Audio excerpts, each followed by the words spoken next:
Hey everybody. It's me, Rick Neal.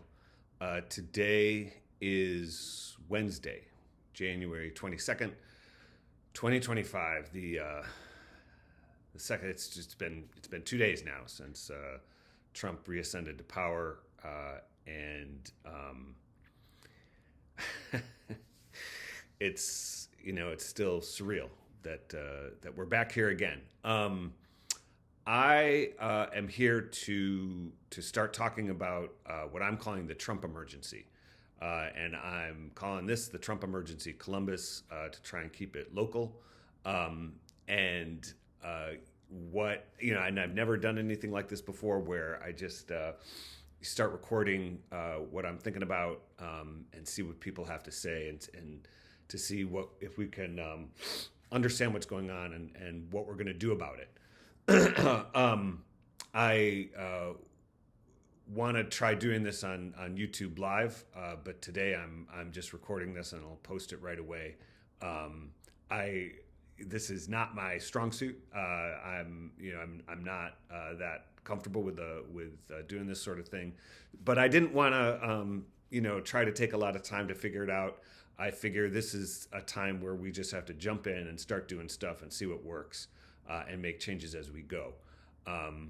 So here we go. So what this is I want to be recording these videos, do it off of YouTube. If Blue Sky ever gets this kind of streaming capacity, then I'll do it over there, and I'll post to Blue Sky and to Facebook to try to get the word out, get people to watch these and get your comments. But what I'm trying to do is to talk about this moment that we're in with Trump's reascension to power, and what's so different this time from 2017 is that now he's linked up with tech businessman Elon Musk and the others, and all of that together for me says we are in a moment of national emergency. This is a crisis. We are in grave danger, and we have to talk about it so that we can figure out what's going on and figure out what we're going to do about it. Where I'm coming from is I'm 58 years old. I've lived in Columbus since 2007 when I moved here to get married to my awesome husband, Tom. I am a stay-at-home dad. We have two girls, ages 15 and 13. And so, my most important job and my biggest job is taking care of them, getting them on the right track as we get ready for them to go off and start their lives in college and beyond. And and I'm lucky that I get to do that. At the same time, what I bring to this is a background that I have actually overseas. I was a Peace Corps volunteer right out of college in Morocco for 5 years, and got a public health degree and went back overseas to work with refugees and displaced people, mostly on public health projects and mostly on water and sanitation projects. Lived and worked in Southeast Asia and Central Africa, elsewhere. And when I met Tom, I was living in Washington, D.C. Working as a humanitarian advocate, advocating for better assistance and protection for displaced people. And in 2016, after Trump's ascension to power, my head exploded, and I was absolutely dumbfounded that this could have happened in the United States, and really galvanized.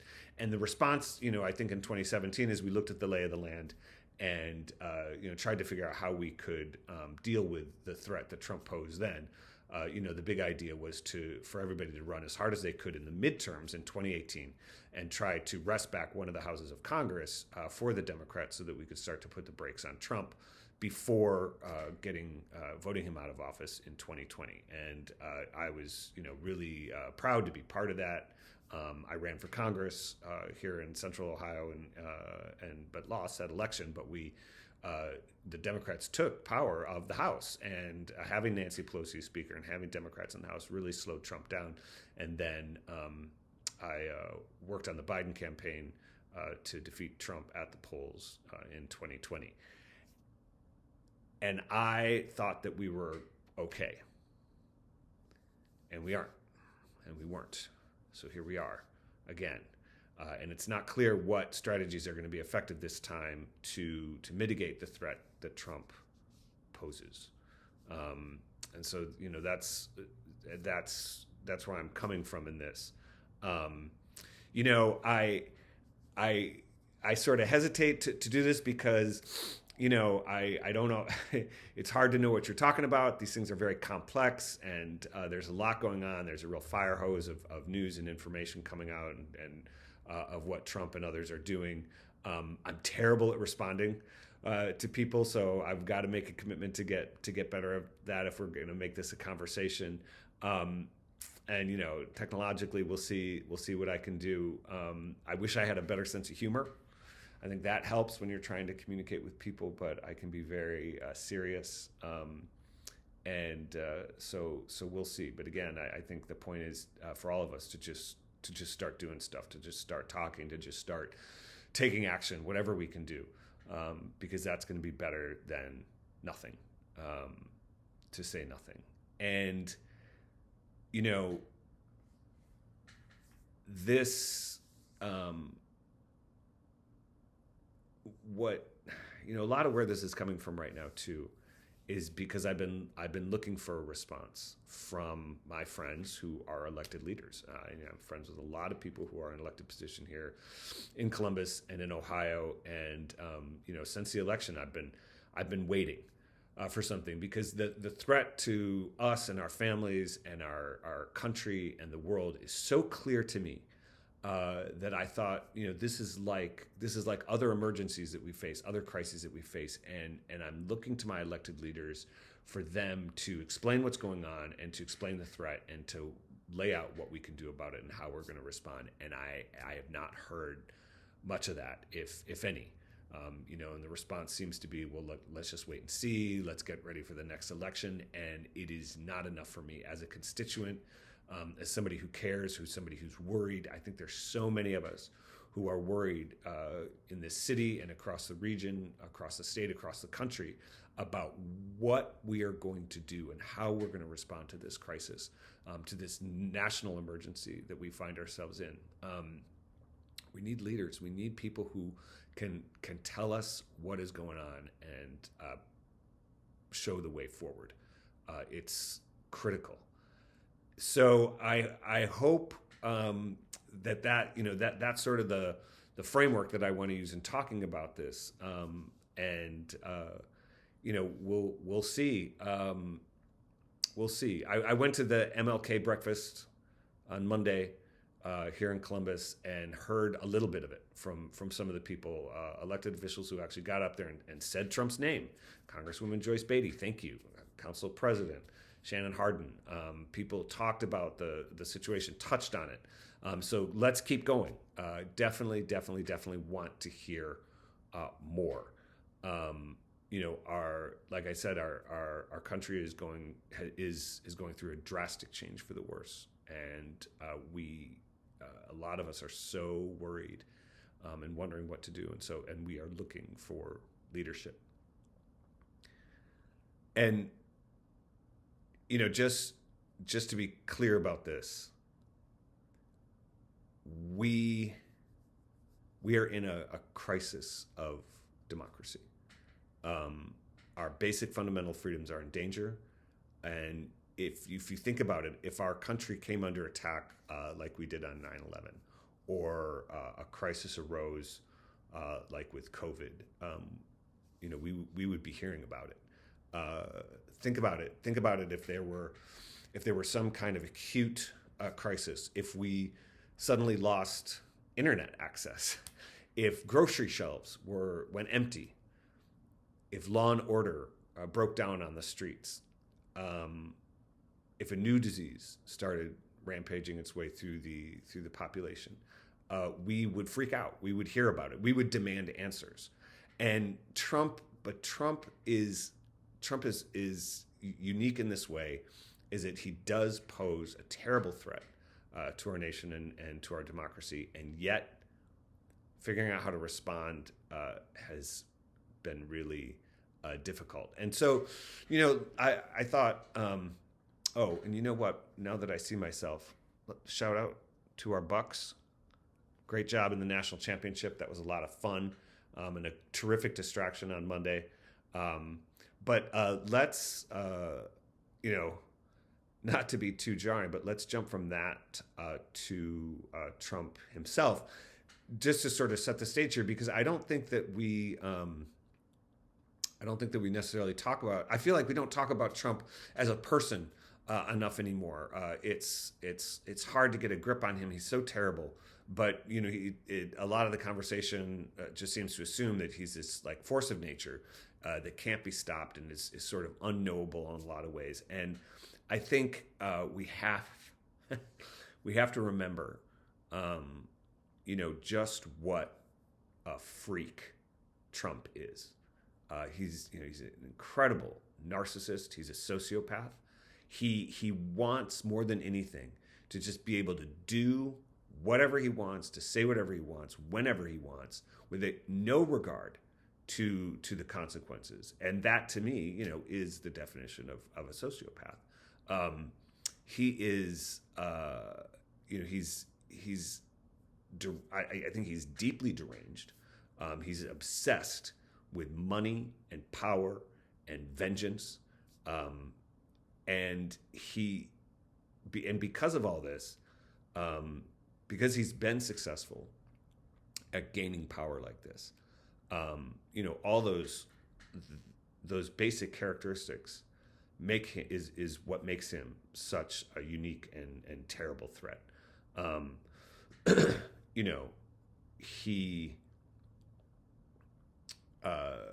He is, he's dangerous, an unacceptable threat to our personal freedoms, to our national freedoms, unacceptable threat to human rights, to our livelihoods and our families, and to the safety and the security of the world. And yes, he won an election. I believe his election is tainted by the influx of cash from Musk, which I think there's room for investigation there, because dark money like that is not supposed to coordinate with campaigns. And I find it hard to believe that there weren't discussions, because I don't think these guys care about the law at all. But I think that absolute incredible amount of cash really does delegitimize Trump's election. But he won. He is in power, but that does not mean that he's right, and that does not mean that we have to take it. And it doesn't mean that we should take it, given the threat that he poses. His election simply means that he has power, because that's the way that our system works. But it does not make him right, and it does not make what he's doing acceptable or immune from pushback, from fighting him. It just means that he has power, and that's what we have to deal with. Talking about this is called Trump Emergency Columbus, and what I'm talking about now is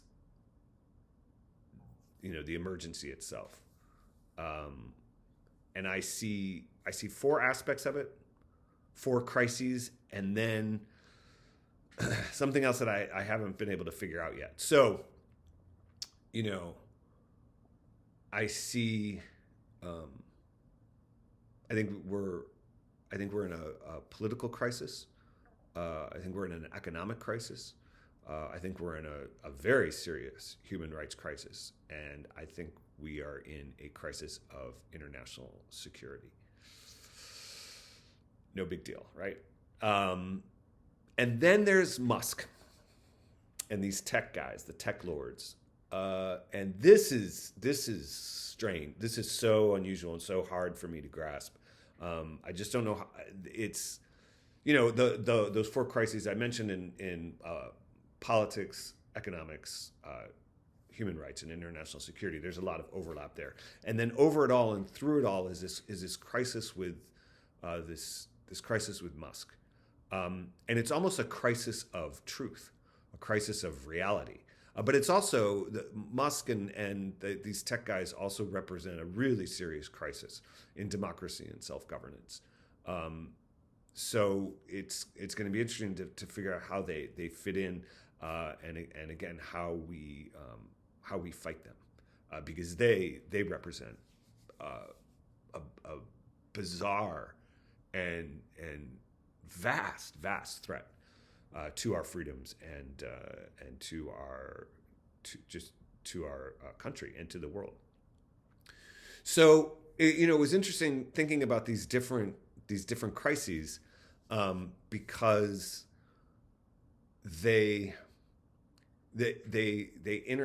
interlock with the past, and with problems and crises that we've already been facing, that we've been facing for a long time. But there's something about Trump that is accelerating this, and that I think that he's trying to do on purpose, and to accelerate the threat and accelerate the danger. And so these crises under Trump is both new and accelerated aspects linked up with previous problems. So, the first thing that I see is we are in a political crisis, to put it mildly. Trump is a terrible threat to our democracy, and to governance. We are already in a constitutional crisis.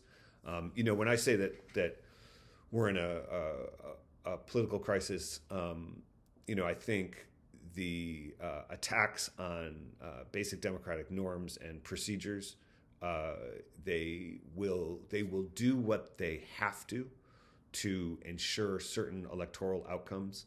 And this is why I am not sure that an electoral strategy for 2026 is going to succeed. They have, what seems like unlimited money, and a propaganda machine that is warping our sense of reality, and they will use it to increase the number of loyalists that they have in Congress. And this is when I'm talking about a political crisis. This is what I'm talking about. Democracy, governance, a constitutional crisis. Trump issuing an executive order ending, in this case, birthright citizenship, which is guaranteed under the 14th Amendment of the Constitution. Presumably, you can't do that, but here we have a president saying that he's suspending it. There will be others. There's, crisis in the rule of law, pardoning these January 6th protesters and getting them out of prison is a terrible affront to the rule of law. And there's going to be a lot more, and this is linked with some of the economic stuff. So there's a real crisis there, and and here's a point that I wanted to make. My background in living in countries in a state of permanent crisis, is what helps me look at these things and informs what I'm seeing. I lived in countries, I lived in places where that were conflict zones, where there was no rule of law. There was no democracy, where governance was by strong men for themselves and for their people. This looks and feels very familiar to me. So I think that's where this is coming from too.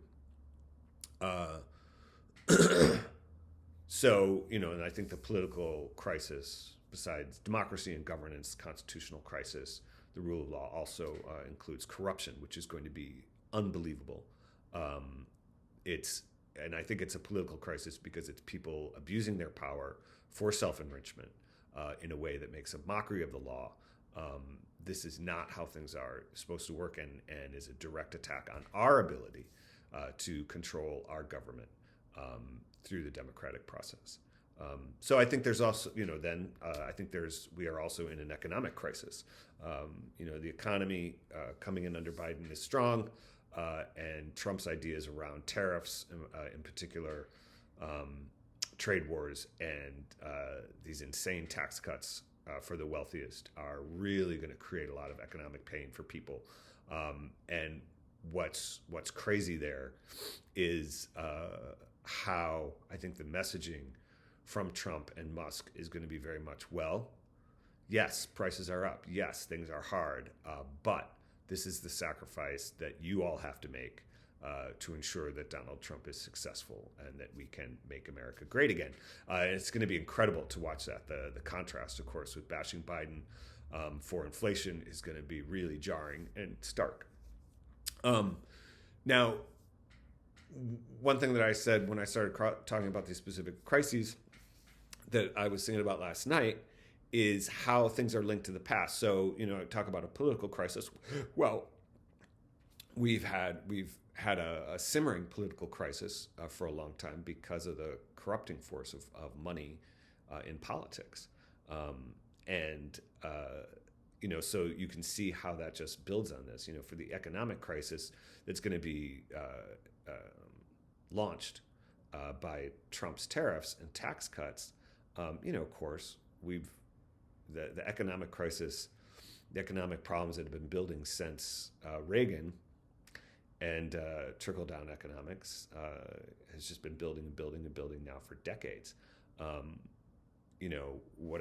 What I've got here in my notes that I'm looking at, all the problems with incomes and livelihoods where people work their butts off and they can't seem to make ends meet no matter what they do. Problems in housing, all the stuff that costs so much, housing, healthcare, taking care of our families, childcare and elder care, transportation, all of this has been here. All of this has been something we've been trying to deal with and have not been successful with for decades. And now Trump is just going to exacerbate that. The third one, which is just mind-blowing, is the crisis in human rights. When you think about the way that the Trump administration is going to be going after certain groups of people,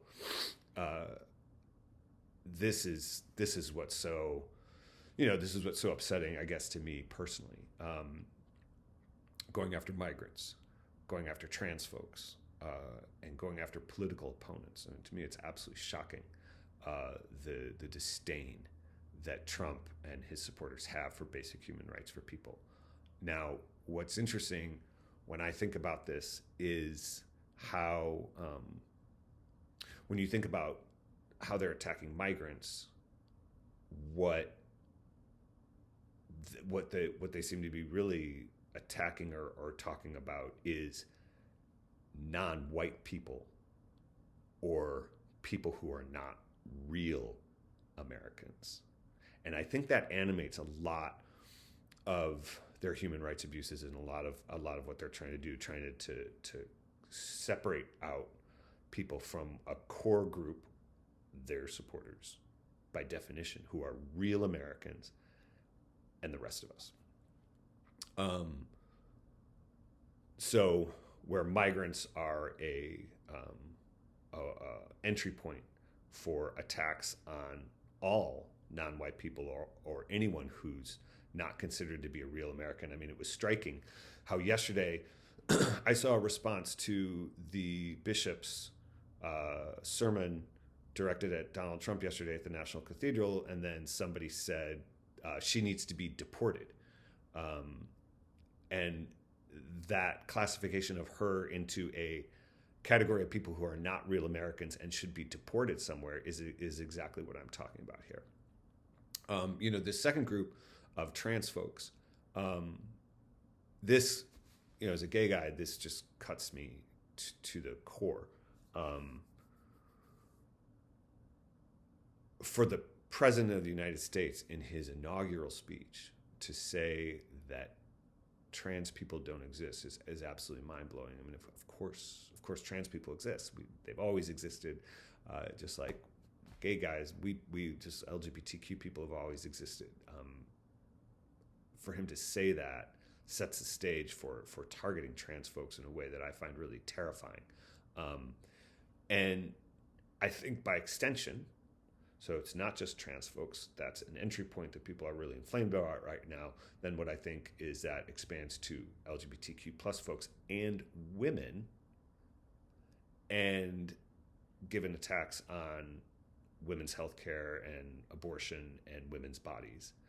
And what it is for me is it's an attack on how men and women are supposed to behave and who is a real man and who is a real woman and who is not. And so that, again, takes this small group and then separates out the rest of us. And then political opponents. And this I'm just blown away by, that we could countenance this idea that a president could go after political opponents the way he's going to. And that is, to me, an attack on human rights, because we're talking about people who are being attacked for their political conscience and their political ideas and political activities.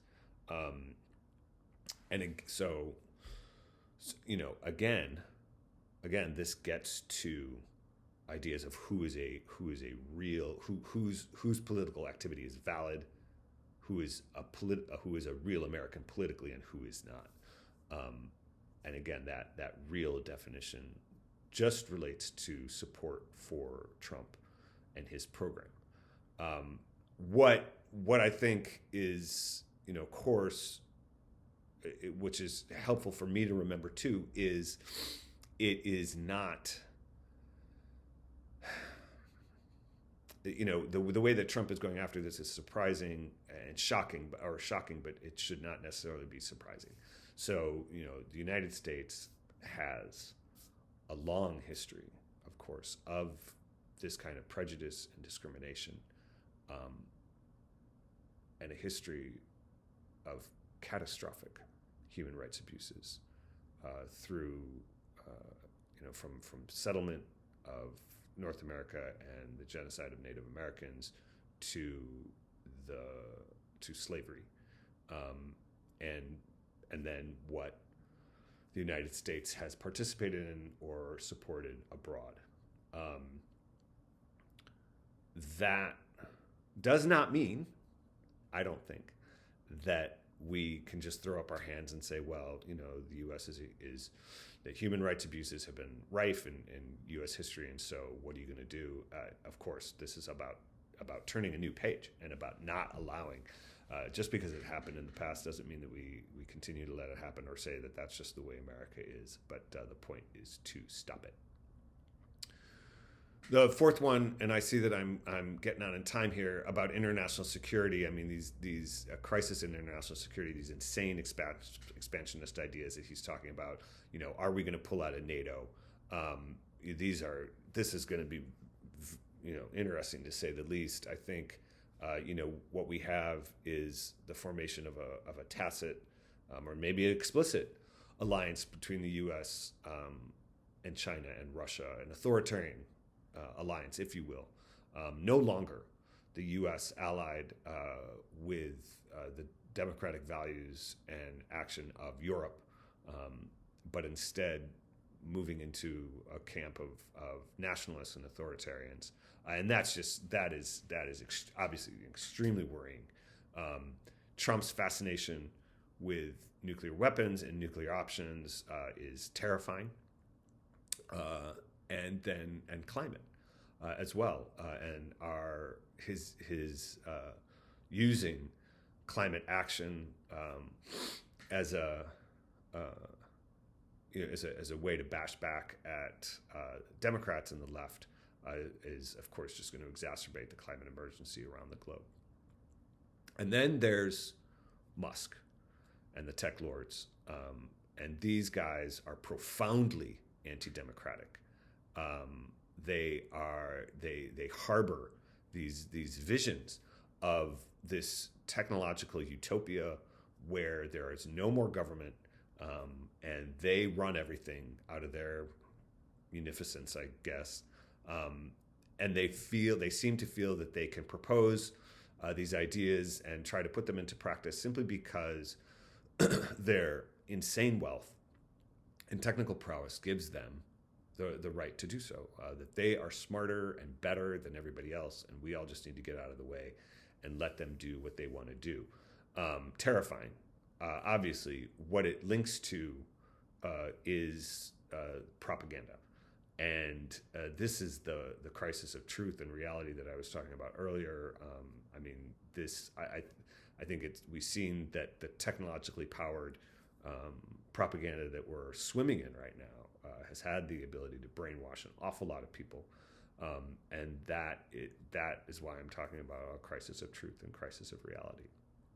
So this kind of went on for a while. I just, obviously lots more to talk about and to get down into the details. I'd love to be able to talk to different people, and record those conversations for you, and see what we're going to do. But we have to do something.